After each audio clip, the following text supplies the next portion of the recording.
Good morning, sprinkled donuts. Donut, not donuts. Donut, singular. Good morning. Welcome to this morning's Coffee Brew Crime Recap Show. Hope you had a wonderful week.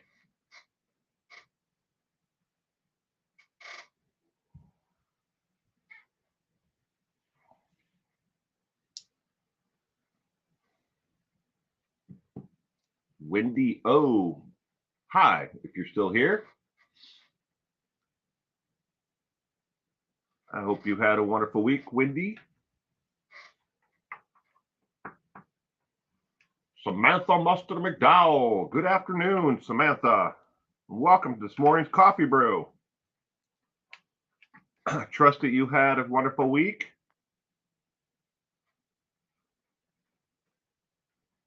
Kitty Coo. Good morning, Kitty Coo. Welcome to this morning's Coffee Brew. How are you? Gayla? Pretty good, Gayla. I had a pretty good week. Thank you for asking. Got a lot of things checked off. I've been working in my yard pretty much all week, cleaning up twigs and getting things ready for winter, fall. Leaves are falling. It just never seems to end. I don't have to take care of my front yard or side yard that is viewable by the street. The homeowners association does all that, but they don't do our backyards. So I have to clean up the backyard. It didn't take that long, but I got most of the things on my list crossed off. Cement Shoes, good morning. Cheryl, woohoo, I made it on time. LOL.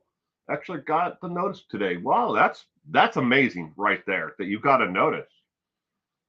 A lot of people haven't been getting their notices of when the streams are going live, and I'm not sure why. They say if you turn the notifications off on one device, that it will turn it off for all devices. I don't know if that to be true, but that's what they say.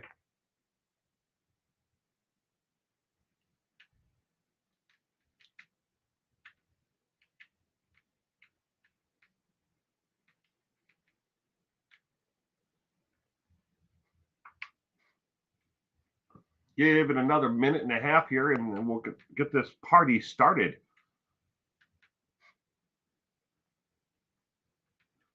Usually like to wait, give it 5 minutes after the stream starts so people get the notifications, if they do get them, that they'll be able to join us.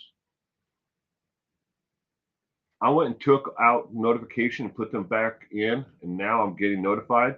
There you go. If that works. Gayla, you received a notification. Reichardt, good morning and welcome to this morning's Coffee Brew. How are you? I trust that you're staying safe out there on the roads of America. Real idiots out there. I watched the car. Speaking of the roadways, the other day, I watched a car on the freeway the other day hauling a mattress and a box spring down the freeway, and the whole thing was just flapping along. The only thing that they used to secure it to the top of it was like a Subaru Forester car, one of those Subarus, like station wagon things. But the only thing it was secured to the whole car with was it looked like baling twine. No ratchet straps, nothing at all, just twine. And I was like waiting for it to snap and fly off on the freeway. And it's 65 miles an hour is what they were doing. That thing was just like going down the freeway. And I'm like, that thing comes off there, and it caused a multiple car accident on a 4-lane highway. Some people just, they're not all that bright upstairs. Yeah, maybe you don't have a ratchet strap. Well, buy some actual real rope, or don't haul it on the top of your, Subaru.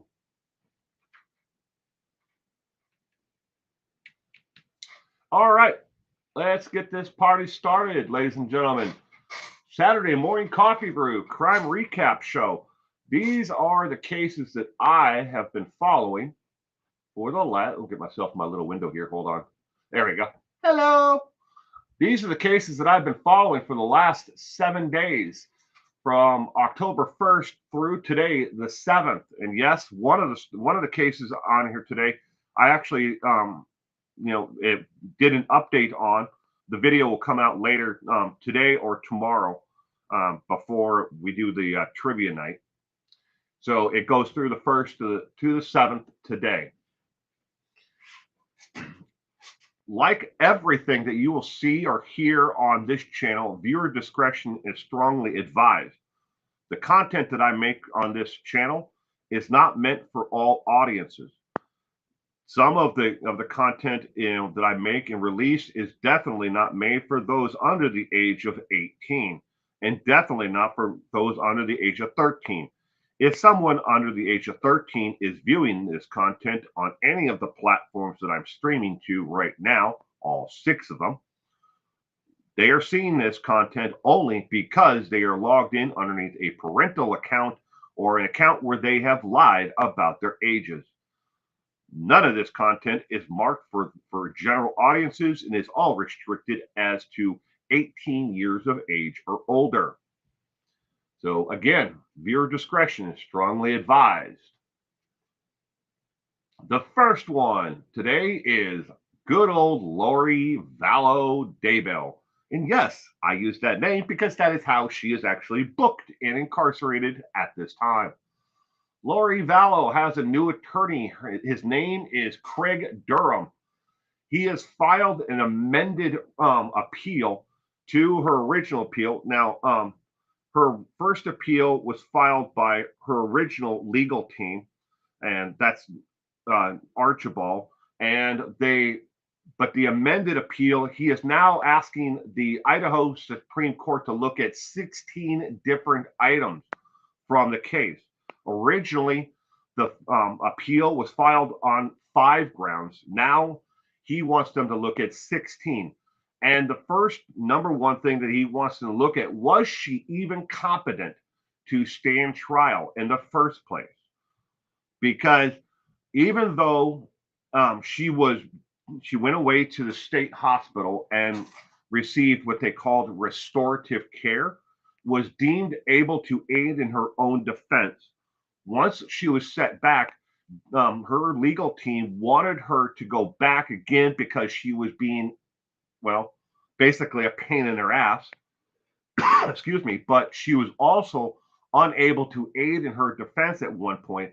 And Judge Boyce said, no, I'm not sending her back again, when they brought up the competency later on, before she was actually found guilty. So now the question is that they want the state Supreme Court to answer is, was she competent to even complete the trial? And is she competent, and was she competent during the trial at all? Next, second thing that they want the state of Idaho Supreme Court to look at is, did Judge Boyce violate her constitutional rights by allowing actual witness statements and evidence, and the case out of the state of Arizona to even be brought up in Idaho, since none of that evidence could be used to convict her in the state of Idaho for the crimes that she was being charged with. Did they have the legal right to bring up the Arizona case in Idaho? I mean, it would make sense, right, to a layperson, but did it violate her actual constitutional rights? So those are the two major things that her new attorney, Craig Durham, who is an appellate attorney, he has been assigned to her because she's broke. She doesn't have any money. She didn't hire, Craig Durham on her own. Now, Craig Durham has been appointed to her for just her appeal. Now, somewhere between the time of appointment of Craig Durham and her former legal team, they will all step aside and they will take what's called second chair on the actual appeal, if they even need to. But that's where they would be, and Greg Durham would be what they call first seat in the appeals process. But that's what's new with Lori Vallow. Yay for her. She's filing an appeal. Are we surprised at all? And FYI, this is a shorts video currently on my channel. Next, Good old Ted Bundy. A collection of letters written by Ted Bundy to this individual are being shopped around, I guess would be the best way to put it. And these letters are, well, two of the auction houses who have received or viewed the letters at this point have decided not to put them up for auction with their auction house. But you may not like this, but there is a huge market out there for murder memorabilia. And these letters are correspondence between Ted Bundy and this man, his former state. He has since passed. And that's the only reason why the letters are available is the family wants to judge what the letters are actually worth and what value they could possibly get. Now, I don't know if his estate is in probate and that's why they're doing it, or if they're doing it just because they want to, you know, they want to sell them off because nobody in the family wants them. But there is a huge market out there for murder memorabilia, and I don't know how many letters are in the total collection, but I would assume it'd be more than a couple if it's considered a collection of letters between Ted Bundy and this man. But they are looking to put them up for sale to the highest bidder. And we'll have to sit back and wait and see if this collection, is what it's going to fetch and who actually buys it. Will they break it up into multiple collections, like 10, 10, and 10, or 3, 3, and 3? We don't know. That has happened, and that happened a lot with John Wayne Gacy and his actual collection, murder of memorabilia collection. So, and FYI, a lot of people burned the paintings by Gacy, but there are still paintings out there that John Wayne Gacy did. And Ted Bundy, I don't remember him ever painting anything, but he definitely corresponded with a lot of people, and he did have a daughter while he was incarcerated, and I think her name is Rose, but doesn't matter to this story. All right, next. Josh Duggar. Yes, good old Joshy Duggar may have received the biggest blow to his appeals to date. Up till now, they've been able to always place blame on the SA. You know what that means? If not, someone in the comment section will tell you. I'm not allowed to actually say that anymore because YouTube has decided that it is inappropriate content for their platform. The images that on his computer on Caleb Williams. Turns out this avenue of appeal will not work for Josh Duggar because the FBI may have confirmed now that Caleb Williams was out of state at the time that the images were downloaded to his Josh Duggar's computer. And that was one of their avenues that they wanted to argue in the case itself, but they are pressing for in the actual appeals process. Josh didn't download this stuff and buy this stuff and download it with cryptocurrency. It was Caleb Williams. Always blame it on someone else who is, obviously another sick son of a beep. But they're not going to be able to, if this actual report is confirmed that the FBI does have video evidence of him actually being out of state at the time. Now, the FBI is not saying right now if they actually have video evidence or what kind of evidence it is, but if there is a report that they have confirmed that Caleb Williams wasn't even in the state at the time that these downloads actually happened. So that's going to blow Josh Duggar's thing out of the water. Well, I guess you can't blame it on Caleb Williams if the FBI knows he was out of state. Well, who else can we blame it on? How about one of the several other SA predators out there within his family circle, friends of the family, those who were connected to the family? Yes, Josh Duggar isn't the only predator within the Duggar group and the church itself. Go all the way back to one of the founders, Bill Hawthorne, was a creepy ass individual And have been a lot of people who've been connected to their church who are into this kind of content. Even the individual who took the initial report of Josh Duggar molesting, and I can use that word, I'm reading off my things that are approved. Uh, Even that state officer is currently incarcerated for SA crimes in a federal penitentiary. Yeah, they've been there all Josh Duggar's life, and they're still there today. They just haven't been convicted because the church believes in, if something like this happens to you, you shut your mouth, and we'll deal with it with prayer and hard work. That's what they did with Josh and other people. Well, we're going to turn our backs the other direction, and you can pray this all to go away. So Josh Duggar in the news again, yet still. All right. Lisa has her remains have been positively identified after 33 years.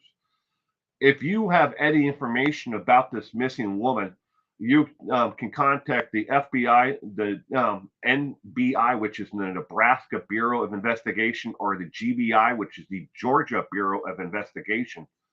And they still don't know who killed her.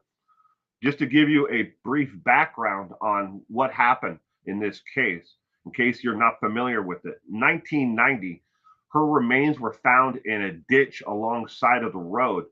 Now, in North Carolina at the time, she is originally from Georgia, and at the time prior to that, she had voluntarily moved from Georgia to Michigan, or Michigan and Pennsylvania area. Voluntarily moved away with another individual. And nobody knows who this man is. They have a brief description of him. But then at some point while she was living there, the two of them decided to move back to Georgia. They don't know if she broke up with him or if she was on her own at the time of her death, but she was found in a ditch, and it took 33 years for her remains to be identified. The picture you see on the screen there of her are two age enhanced pictures. The one on the left is one that has been on the Center for Missing and Exploited Children all this time. And the other one is an age enhanced rendering based on a forensic reconstruction. Now, but they finally positively identified her remains. They didn't know who she was. She was just listed as Jane Doe, and a catalog number after that for the past 33 years. But through a hair sample that they had kept all this time, they were able to find a reverse and family genealogy where it actually matched that these people were close descendants of hers.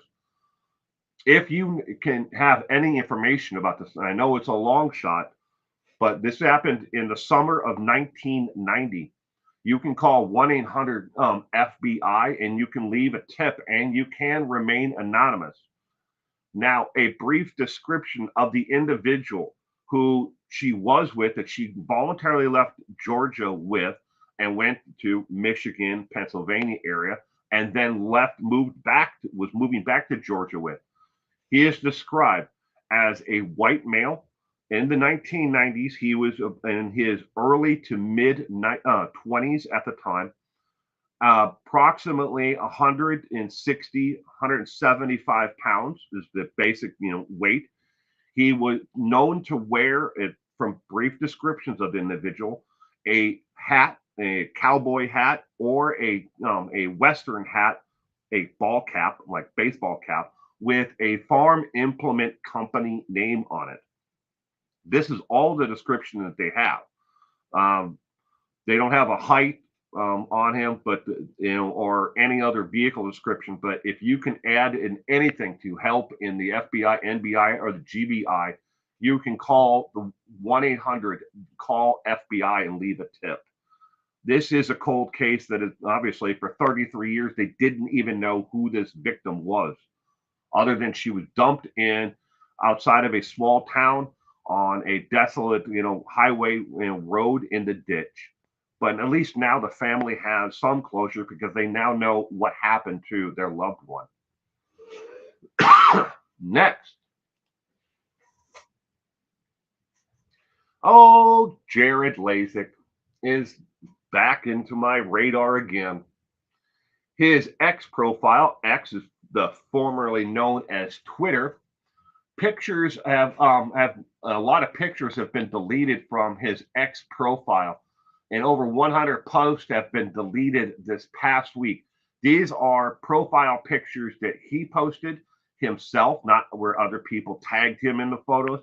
These were photos of him either diving or helping people in a social media gathering. And as you can see there underneath his actual description, Jared Lasic, obviously, I help business marketing online, video, web, SEO, SEM, multiple seven-figure wins, bragging about how much money he has helped other people make. And I have actually deleted his LinkedIn and other profile other than at Jared Lasic on X. But this past week, he's gained another 211 followers, even with the allegations that are out there. And yeah, I know I have to call them allegations because he is he is innocent until proven guilty. Even in the public eye, he's still innocent until proven guilty, even though there's more than enough evidence there to prove that he actually did what the victim in this case is actually alleged, because he has confessed to it multiple times over the course of the last 30 years, and his actual admissions to it are very public. And he's still asking for money. I didn't put the bottom portion of that, but each and every one of the most recent posts on not only this profile but his profile for his business, he is asking people constantly for money. Please give me your money and support me in any way possible. Become a channel member. Send me PayPal, Venmo, Cash App. All of that is all over his profile and in video still about how much money he wants you to send him and what he needs it for, so he enrich himself and, well, empty your pocketbook. But back on the radar, because I keep on watching, hoping that someone's going to leave his actual following, and they're not. All right, stupid criminal or stupid law of the week. This is about the video I did on the California man who was arrested and charged for his fourth felony this year for writing out a false prescription. The false prescription. Obviously, this man doesn't know what he's writing the scripts out for. Someone's maybe putting him up to it, or pulled a prank on him to hey, write out scripts for this. Acetotoxabenzoic is aspirin, ladies and gentlemen. He's writing fake prescriptions to pharmacies for aspirin. Could buy it over the counter in a larger dosage than a pharmacy would ever be able to supply it to you in a pill form for, unless he goes to a compound pharmacist who could make a much higher dosage in a caplet. But he's not. He's going to Rite Aid and Walgreens and other pharmacies trying to pass off fake, bogus scripts for aspirin. Like I said, this is his fourth felony for the same thing. This past week, I got over 40,000 views between YouTube and X and Facebook on this actual short. So it was by far the most popular YouTube Shorts video that I put out this past week, and he was the winner of Dumb Criminal of the Week. The actual arrest and of this individual, they did not release his name. The Los Angeles Police Department's statement on their Facebook page only said that he was arrested and showed a copy of the actual prescription. He obviously stole a prescription pad from someone and then was filling it out and turning it in. But they blacked out the actual doctor's name at the top of the script. But you can clearly see that he wrote it out for this and 100 milligram tablets. I think bare aspirin is actually a stronger dosage than what he was writing it out for.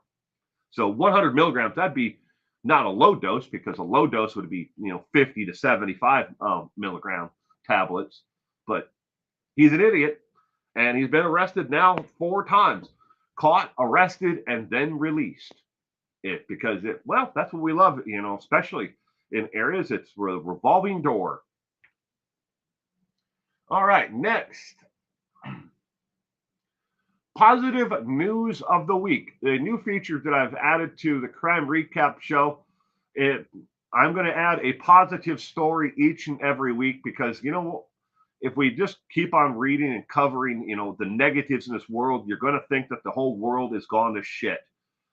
In Seattle, Washington, an elderly man, only known by his first name of Robert, donated $100,000 from his estate after passing to be split between 4 nonprofit animal shelters and vet clinics that offer free. The vet clinics that are getting the money, there's 2 of them, 2 nonprofit animal shelters and 2 vet clinics. The vet clinics offer free or low-cost spay and neutering services for cats. And all this money is supposed to be earmarked for domesticated house cats only, not for doggies, just cats. This is something that him and his late wife supported, and they wanted the money, from their estate. And their estate wasn't that large. It wasn't like there was a $5 million estate. It was only about $300,000, and the rest of it was to pay for his funeral expenses, and some of it went to a food bank or another nonprofit, but I can't remember exactly, so don't quote me on that. That it went to a food bank, but and then paying off his final bills and stuff like that, because he was in assisted living at the time of his passing. And that's basically all the news article said, was that the money was $100,000 was to be split between 2 animal shelters and 2 vet clinics that offer free or low cost spay and neutering services for cats. That he had earmarked the money only for domesticated house cats. But good news, there are some people out there, even in death, who are trying to make a positive change in this world. So, good news of the week. And I thank everyone for following along on the crime recap, for the week. That is it for that. Oh, good morning, Gemma. Amy, good morning. Sensible Crime, good morning. Welcome to this morning's crime recap. Jared Lasic, yep.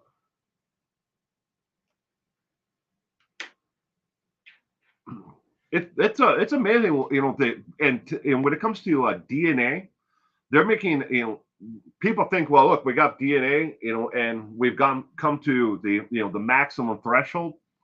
No, there have been so many advances in the last couple of years when it comes to DNA samples that they never believed they were able to actually extract DNA and find an actual DNA profile from.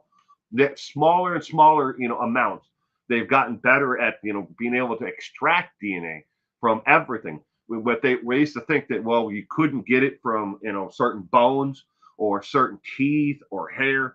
They're now able to actually extract a DNA profile from.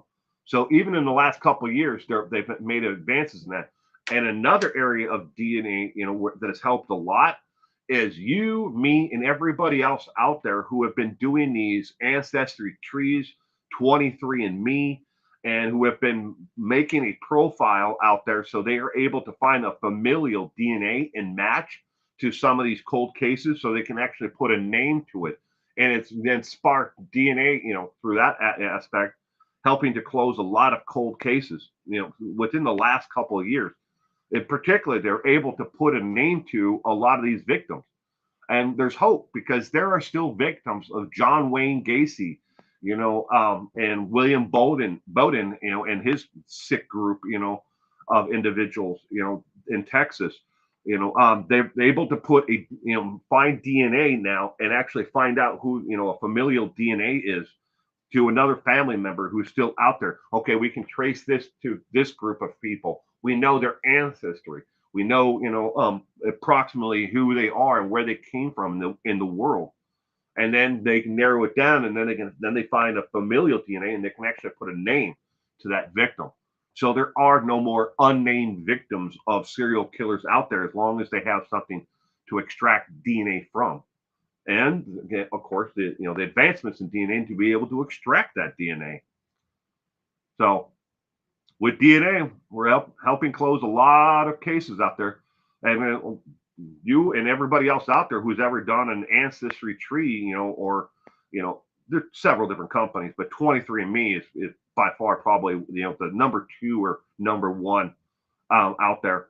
And you agree by doing these DNA tests that you will share that if you will not share your name, but they can connect that to someone else in your family. Ooh, this person didn't tell me who they are, but this person did. And they've been testing the people who've been released from jail for a long time for certain crimes on DNA, to help close cold cases. So it's not looking good for the serial killers of the world. Not looking good. Not like it was in the 1970s and 80s where they had endless victims and nobody cared about them. Well, in a lot of aspects, people don't care about those victims even today, because especially those who are on the, what they call the edges of society. Maybe they're a runaway or a drug addict or a prostitute, or whatever the circumstance of their past might be.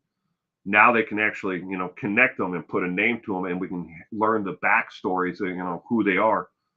Because a lot of them didn't end up, one day just deciding, no, I'm going to become a drug addict. Something made them become a drug addict and a runaway or a prostitute. Something happened, that connected all those dots together. Maybe they never did drugs and they got turned out on the street by a boyfriend, or someone who was abusing them. And then the next thing you know, they're doing drugs to erase the memory of what they're being forced to do. And then they end up in a ditch somewhere, not connecting it with the case that I was talking about earlier, because there is no evidence that was actually, involved. But they end up in a ditch somewhere, and they're just people just look at it like, it's just another, prostitute. Well, that is someone's daughter, that is someone's sister or friend, and you have to remember that everybody has, a starting point in life, and to the point when we die. And the circumstances of our lives can make anybody end up there. But we all need to remember that everybody has a starting point, and everyone is valued. They're just not just another drug addict who overdosed. They're not just another prostitute who was found in a ditch somewhere. Everyone deserves to be remembered and loved. Well, I hope DNA works for the Idaho 4, Long Island Delphi murders, etc. Yeah, especially with the DNA with the Long Island serial killer, Gala. I hope that they actually are able to connect that with other missing persons and other victims, because I personally think that there are more than just the few that they did find. I don't think he just started killing one day, but that's just me and my view of the case. Who knows? Maybe with the with DNA evidence, it could help solve other cases like the disappearance of and the murder of certain high profile cases. John Benet Ramsey, you know, there's DNA there. Maybe we'll be able to solve that case with DNA. Maybe we'll be able to find and figure out who the hell took and what happened to Summer Wells through DNA. And but a lot of it comes down to in certain jurisdictions, money. I hate to say it, but money. Who's going to pay for DNA profiles? Look at the city of Chicago in itself. They have over 100,000 cold cases in the city of Chicago alone. They don't know who murdered these people. They don't know how they died. Some of them, were gunned down, in drug violence in the 80s, but other ones are, people that they were found discarded or in, buried in a shallow grave. Were they mob hits? We don't know. Maybe there's something, some way with DNA we can actually make, help put a closure to some of those cases. I'm working on my channel. Got a few stories I'm going to report on. There you go. Good for you, Gemma. There's also been some wrongful arrest for touch DNA. We just need to be careful. That's absolutely true. Sensible crimes. I've been a supporter of quite a few of the different right now. I and currently I'm a supporter of a couple different groups that have been able to reverse convictions of people who have been on death row and who are wrongfully convicted of crimes that they didn't do and that were railroaded through the justice system either by uh, evidence that was withheld, DNA, evidence that was never tested. There's a lot of different things on how these people ended up where they are. Again, and we definitely need to be careful.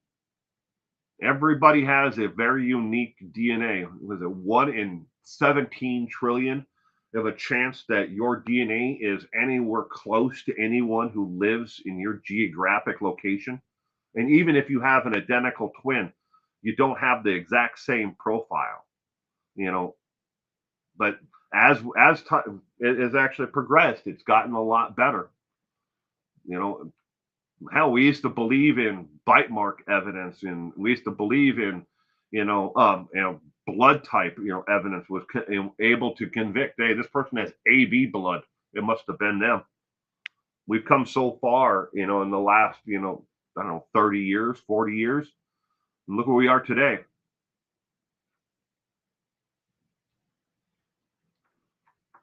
The John Bonet case bewilders you? Yeah. Good morning, Lori. Sorry I missed you earlier if you were here, but framed for murder, his own DNA from Wired.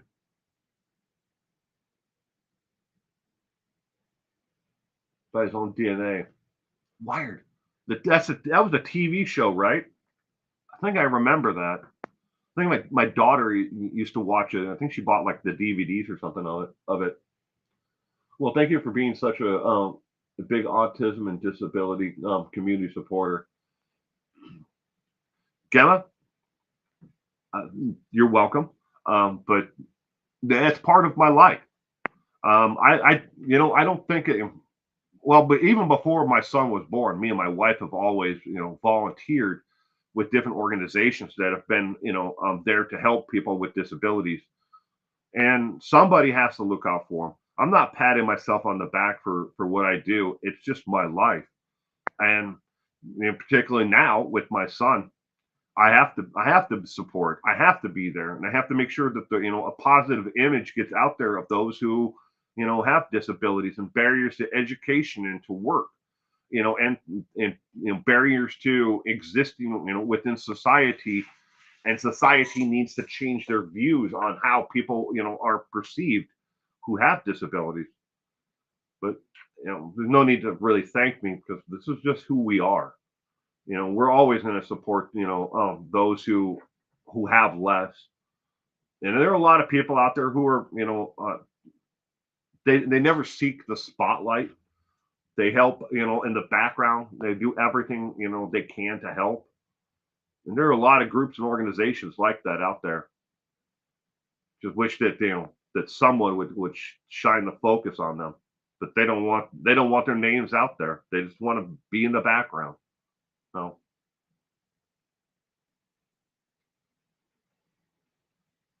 Scoop Orion, hello, Scoop. Welcome to this morning's Coffee Brew and Crime Recap Show. Right now, we're just chatting and asking questions and seeing how everybody's day is going.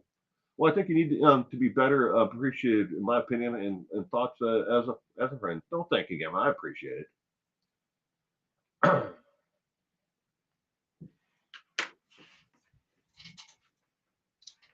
It's surprising, though, when you think about it. I mean, the services that are offered where you are, in the UK versus the services that are offered here. If a politician came out like that individual did in the UK, and made even a remote comment like that about people who are on assistance, if they would have said something like that, Yeah, there's going to be a part of society here in America that would have supported, their actual what they said, but it wouldn't have been good there because there's a much larger, section out there of people who, do and would get upset, over anyone saying, something like that. That you guys are just milking the system. I mean, that's just wrong in so many different ways. UK sucks. You've campaigning for 10 years. Nothing seems to be changing. It's disheartening. You have to work a long time, and you can't give up. The moment you give up is when the other side wins. Amazing. I have followed him for many years. Well, thank you, Sprinkle Donuts. I appreciate it.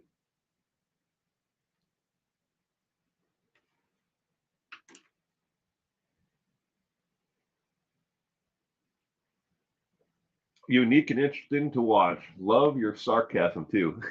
Thank you. A lot of people don't get my sarcasm, but enough do.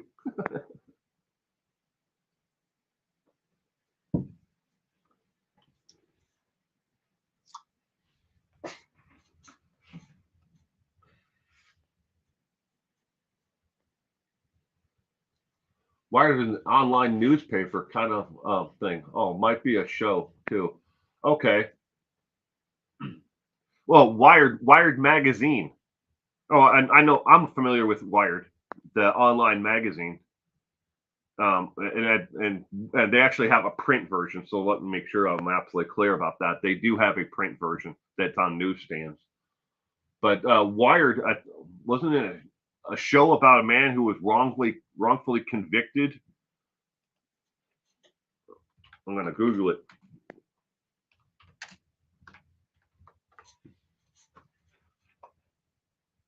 Starring Dominic West and Michael Keith. The Wired.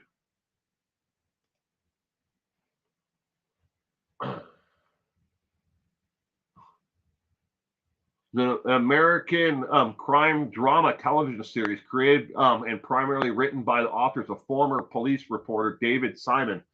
The series was broadcasted by cable networks HBO in the United States. Wired premiered June 2nd, 2002, and ended March 9th, 2008, comprising of 60 episodes over 5 seasons. Ah, see, I was right, sort of.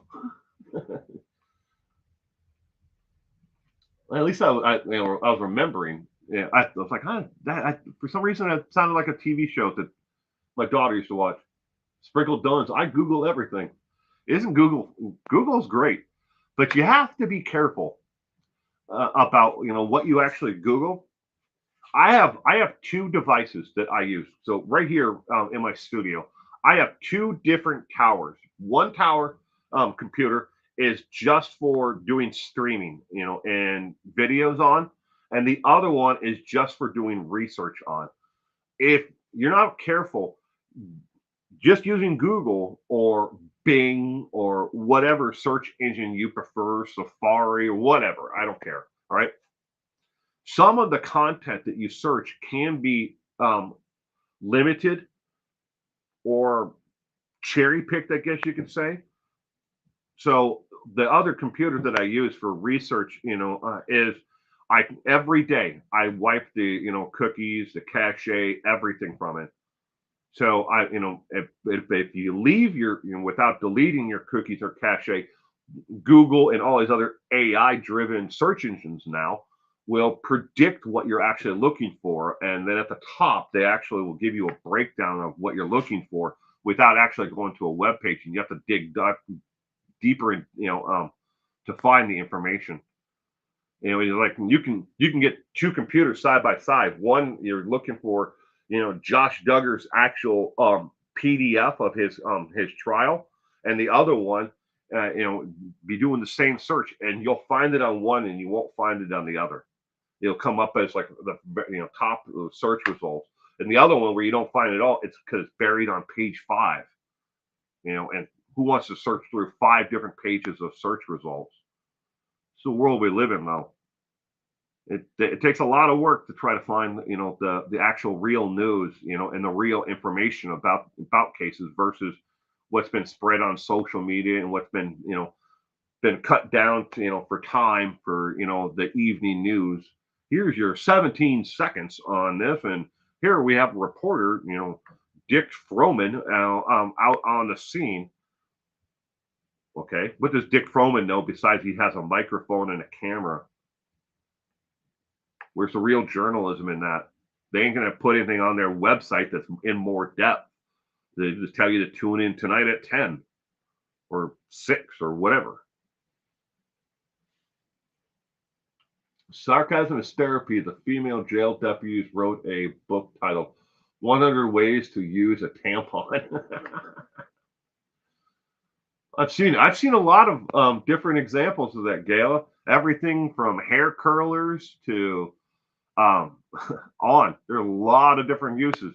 I never would, as a man, I never would have guessed what people would use them for. But I'm sure that book would be interesting to read if they ever printed it. I struggle to pick up sarcasm because of my autism, but Will has taught me about it. Yeah. Oh, I don't think I taught you. I'm just informing you, and I've informed you.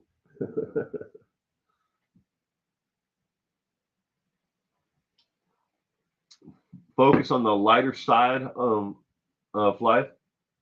Do do do do do do do do do do do do do do. Try not to take everything so seriously. On the lighter side of life. Do do do do do do do. Hey, I went there. I went all the way to Monty Python with that, huh?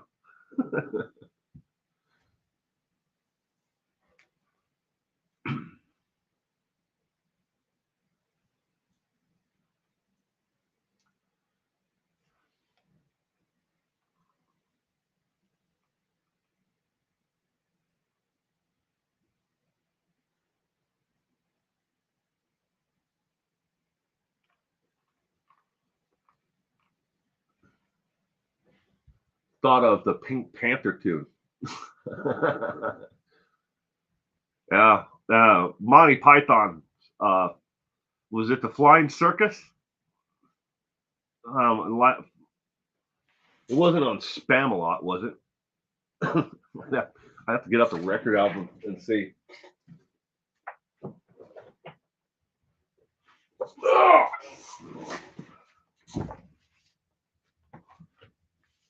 Monty Python, the Instant Record Collection.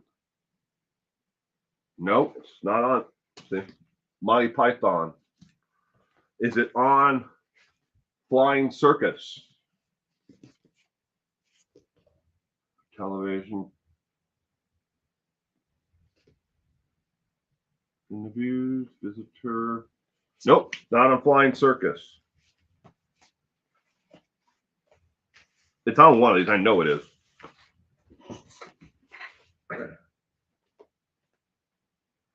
I know. This is boring. Well, I'd look through it. Of course, I could just Google it, which I will do next because I've got way too many to actually search for.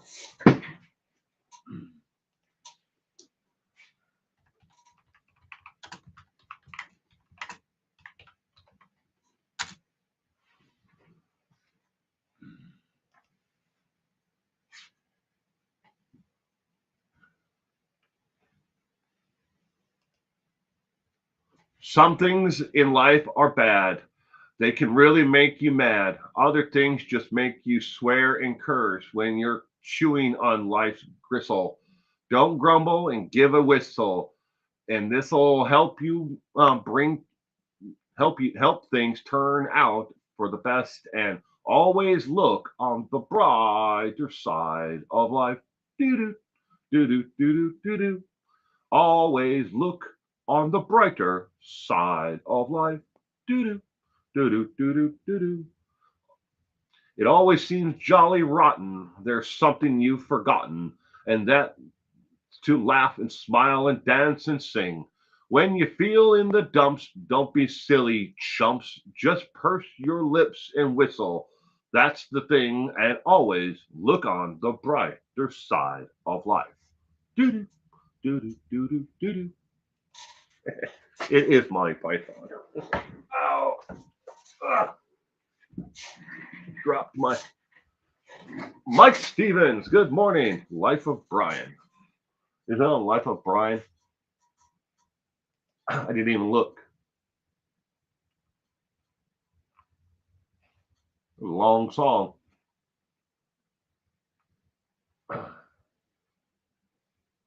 Yep, Life of Brian. Always look on the bright side of life. Oh my God, I didn't remember that part.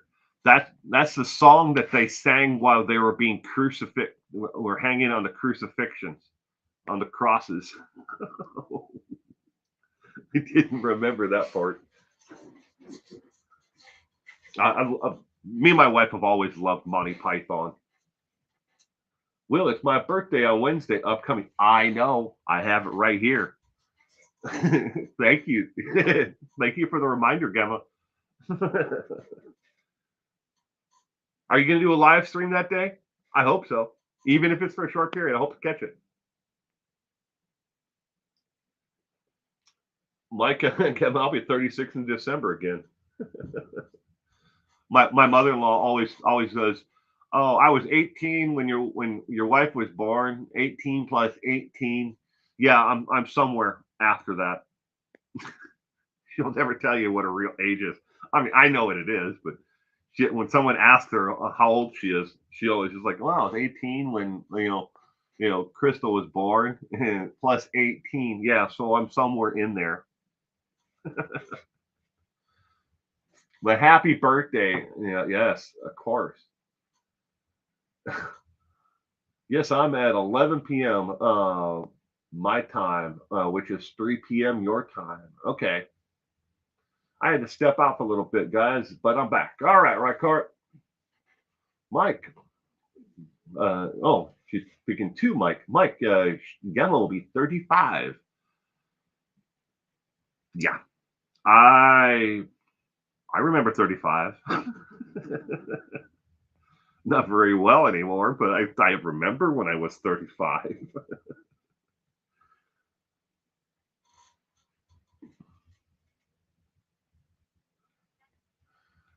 I was once 35. I was once 40.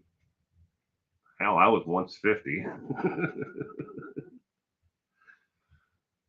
After a while, it's just like, eh. It sucks is that at where I am right now in my years and my health, I can have a small piece of cake, but I can't eat all that sugar anymore. My wife certainly can't. So we don't even do birthday cakes. We do cupcakes because it's a small enough of a portion we can actually eat it.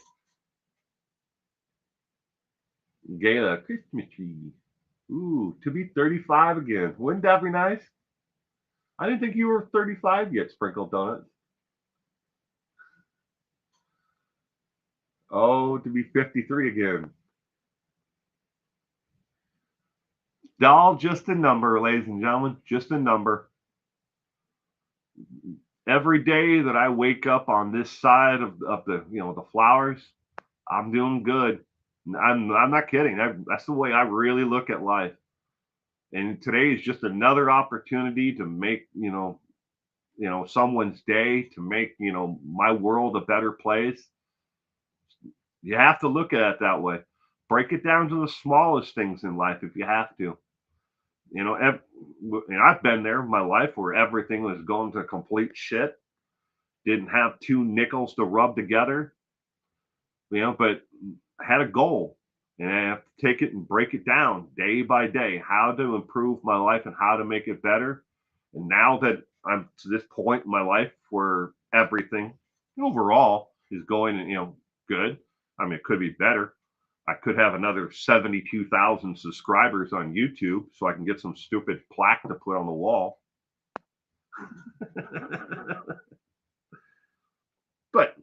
I mean, overall, I mean, I'm pretty good, and I like where life is.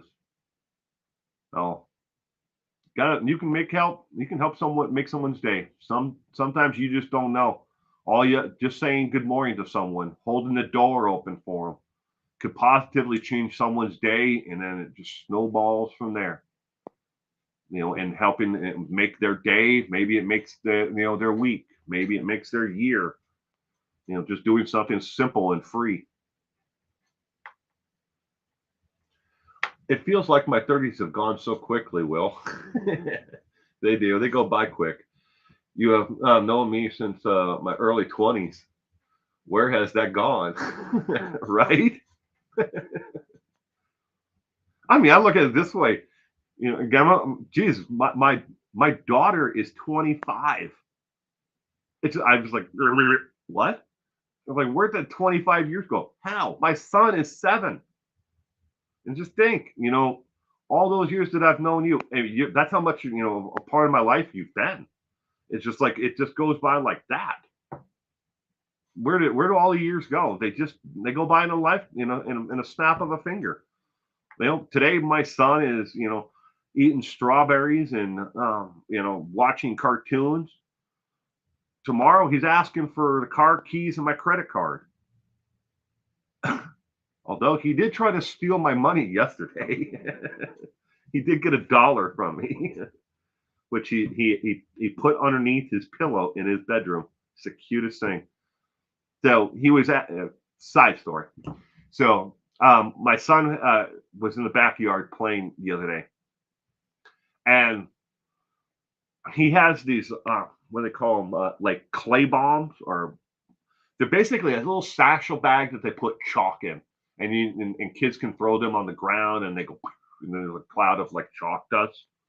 Um, but he goes up to me and my wife, and he's like, chalk for sale, chalk for sale. And we play along with him. We're like, well, I would like to buy some chalk. And he's like, chalk, $1.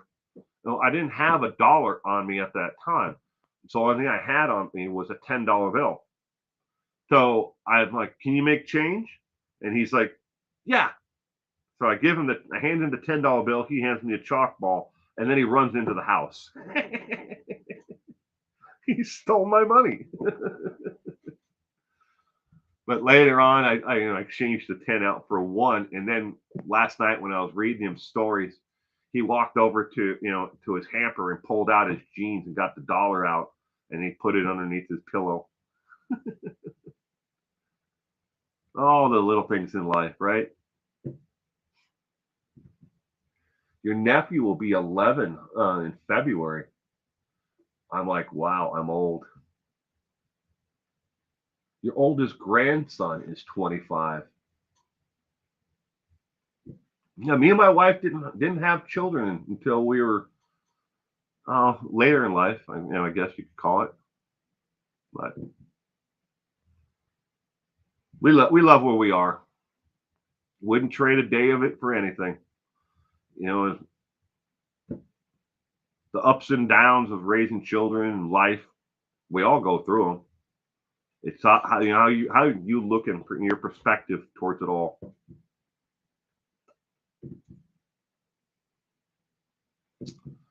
Wish the damn gas prices at the pumps would go down though. That's got to be killing you, Reichart. You're probably what, $1,100, $1,200 to fill up your truck. You're probably somewhere in there for cost of diesel. Hopefully it's not that bad, but I know what it costs to fill up my truck. I mean, I just have a pickup truck. I don't have no diesel hauler. I had my kids early in life. It was really nice of you to adopt grandchildren at the age of 25, Gayla. $500 to fill up your truck?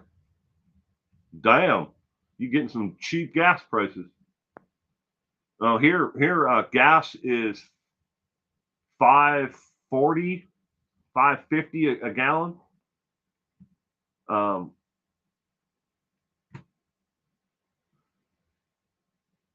thank you, Gemma. Thank you for the super chat. I appreciate it.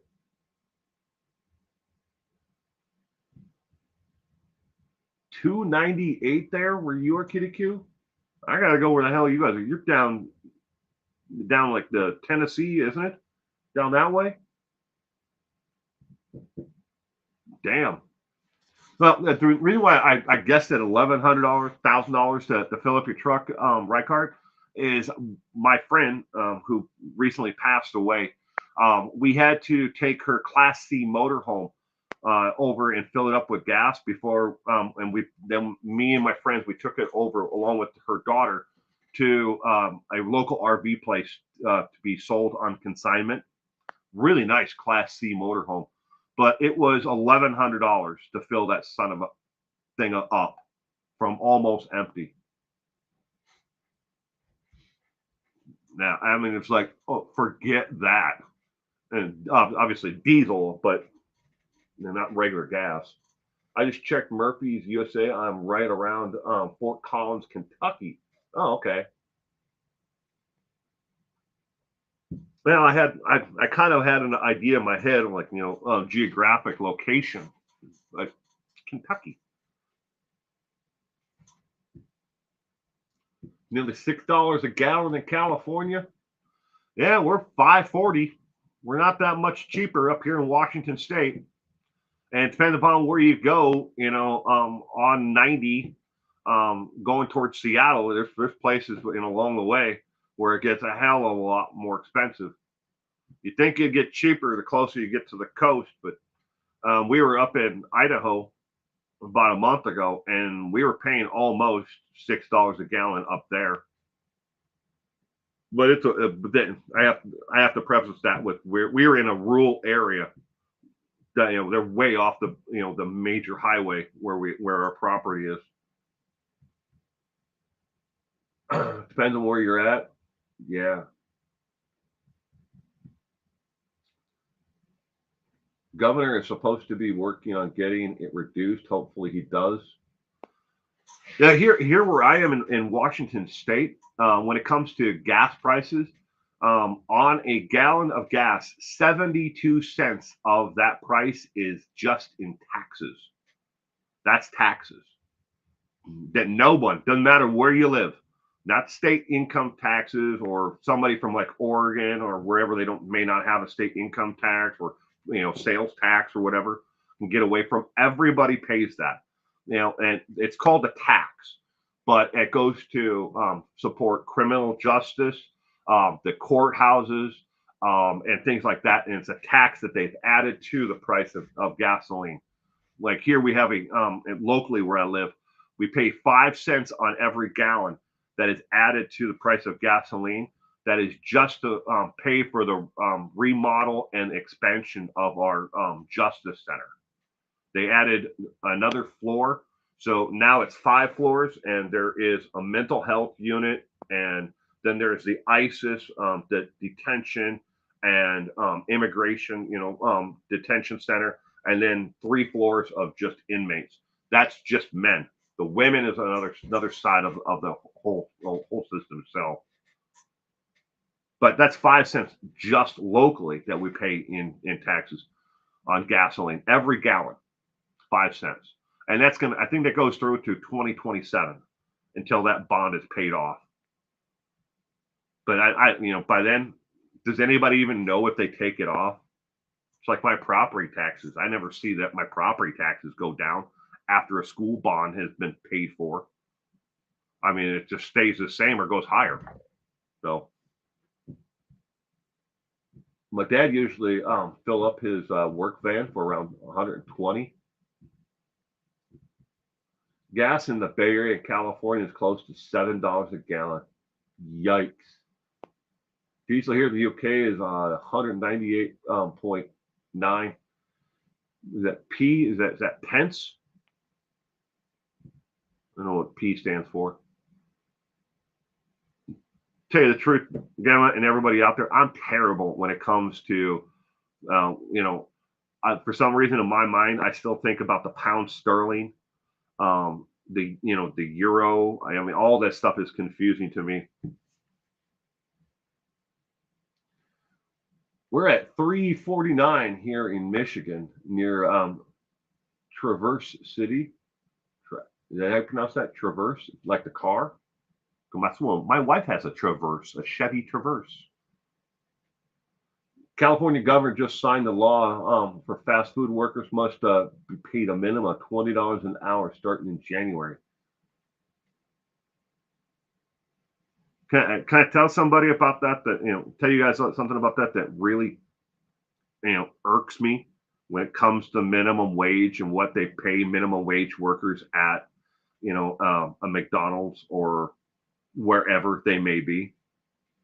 Now, you may not like this. You may not even agree with what I'm about to say, but it is my understanding, my view is this when it comes to minimum wage and paying fast food workers or anybody who works in that capacity. Minimum wage when it comes to paying someone who works in fast food and that industry really upsets me because the job was never meant to be a living job. It was never meant to be a job that someone in their 40s would take or their 30s or 20s would take. It was meant as a job for teenagers. And if you work at McDonald's and you're trying to make a living at it, a living wage at McDonald's, you're in the wrong goddamn area. You need to find an actual skill and get the hell out of it. You don't need to be working 15 years at McDonald's and saying, you know what, I need a living wage of $20 an hour. Everything around you, if you're going to be paid $20 an hour, the prices are going to go up on the board. Obviously, you can't expect Wendy's and McDonald's and Burger King to go out of business because they have to pay you more. To the past, that has to be passed down to other people. So then you're going to see the food prices go up. You're going to see the gas prices go up and the housing prices go up because, the bare minimum wage goes up. Everything else increases along with it. But when it comes to the minimum wage and paying, people in the fast food industry $20 an hour, it was never meant to be a long-term, solution job for anyone. That's the truth. Like it or not. Yeah, are there people who are stuck because they can't move on to another job? Maybe there's not, another source of employment in the area. Yeah, that's true.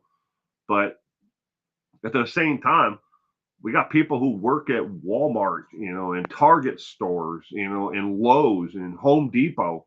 Well, not so much Home Depot, but on places like that who have to, be on some form of subsidy, federal subsidy, because they can't afford to live because they're not being paid enough. Well, sorry, if that's the situation, move, leave. And I know that sounds easy, just tell them to move on to someplace else. Yeah, I know it's hard. Hell, I've been stuck there, but you have to realize you can't survive working, 32 hours a week, at McDonald's. Feel bad for them because, here in my area, you can't get an apartment anywhere surviving as a single mother on, a wage at McDonald's or Burger King or anything, even if it was $20 an hour. You'd never be able to get an apartment anywhere.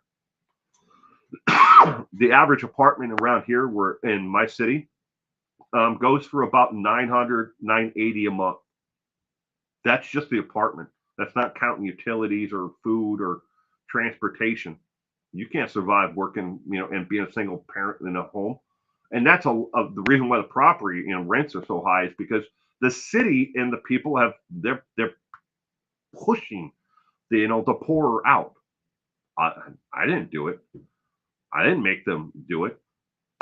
And I certainly didn't vote for these people. Matter of fact, me and my wife have been trying to get these assholes out of office, for years. We've got recall, banners in our front yard to try to get rid of these people. That, I don't know, maybe you got some sense out of what I'm trying to say, but I don't think that if you work for McDonald's, you deserve $20 an hour. And if you pay them the federal minimum wage and that's not enough money, then move on. There's a high school kid who would love to work for that money because God knows at $20 an hour, they're not getting my food right. Recently went to a local government welfare office meeting. They tried to force me into a security guard training course. What do you think? I can imagine. I can mentally picture you with a billy club. I think that's wrong. If you can't do the work, don't do the work. I think they would be. I think you'd be better suited. Getting paid to work as an usher at that theater. That would be more along your suitings and enjoyable for you because it's got to be rewarding both directions. Then they're taxed more to get less net pay. Yep. And the kids are working at fast food places. No. Oh God, no. Politicians? No, they ain't having their kids working at McDonald's. They're working at the country club, working at a golf course. They're working in catering. Someplace where there is no minimum wage. And they set them up with nicer jobs because they have the access to those nicer jobs. They know people who need their lawns mowed at $180 a month for a lawn. What? $180 a month? How big is a damn lawn? And it's not big at all. You do it with a push mower. But no, politicians don't send their kids to work at McDonald's. There might be a couple exceptions here and there, but I highly doubt that a lot of them are. That's your dream? Well, then work towards making your dream come true, Gemma.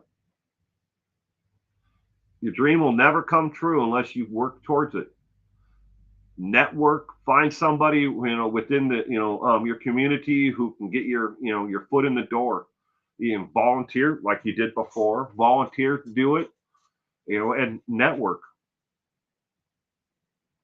I mean, when it comes to this YouTube and everything that I'm doing here, I mean, I'm not going to ever be like some fancy studio. I mean, I keep it this way, on purpose. But I wouldn't know any of this stuff. And trust me, if you watch some of my older videos, deplorable, deplorable quality of video and audio. It was terrible. And lighting.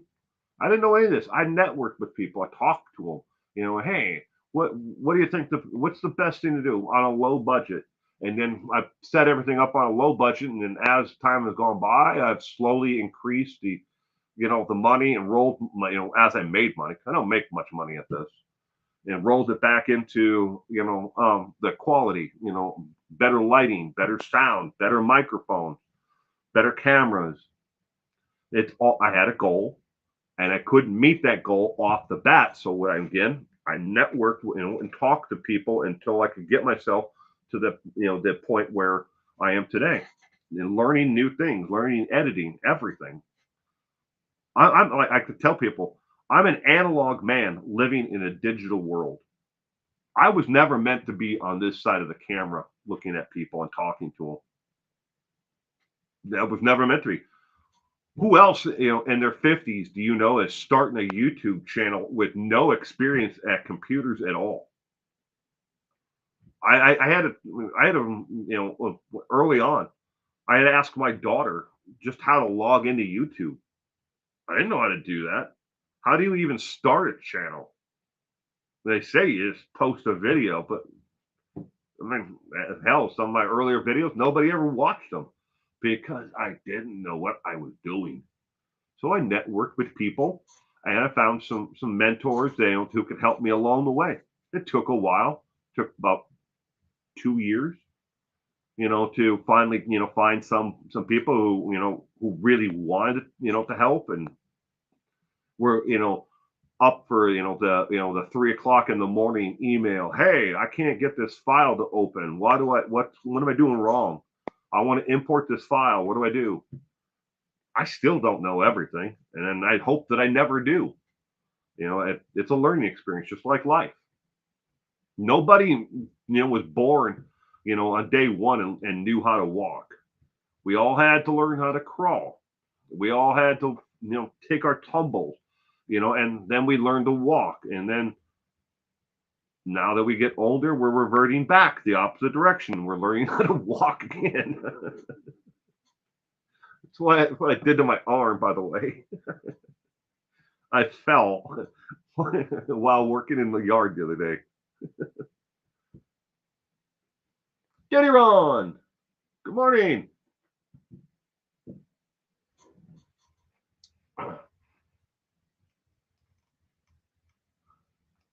Sport the truth with Will and the community. Oh, thank you, Diddy Ron. I appreciate it. I hope you and your beautiful wife are having a terrific weekend. Relax. Relax, sir. I hope that you find the time to relax. Even if you just take your beautiful wife shopping and you do a live stream from the car, just relax.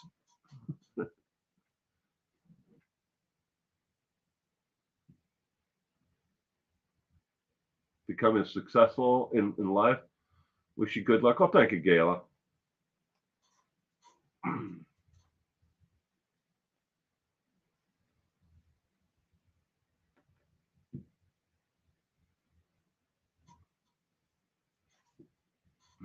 Did you get the message on Facebook? Joey suggested I message you about streaming together.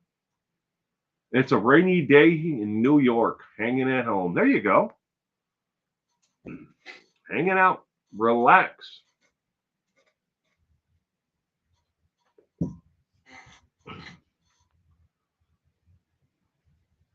I'm going to take it easy today myself. It's not raining here. Right now it is 57 and sunny.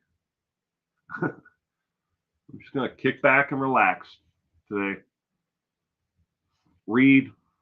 I got a good book that I'm reading. I just finished up the last one. Now I'm reading The Positive Fifth Street by James McManus.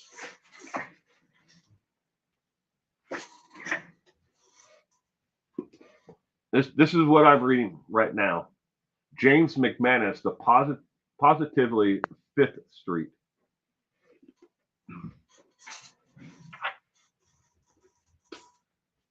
I just finished up the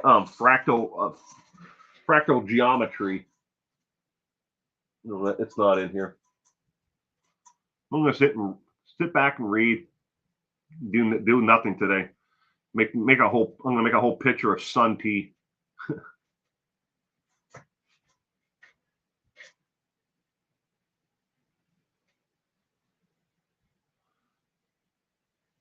All right, ladies and gentlemen, got 2 more minutes.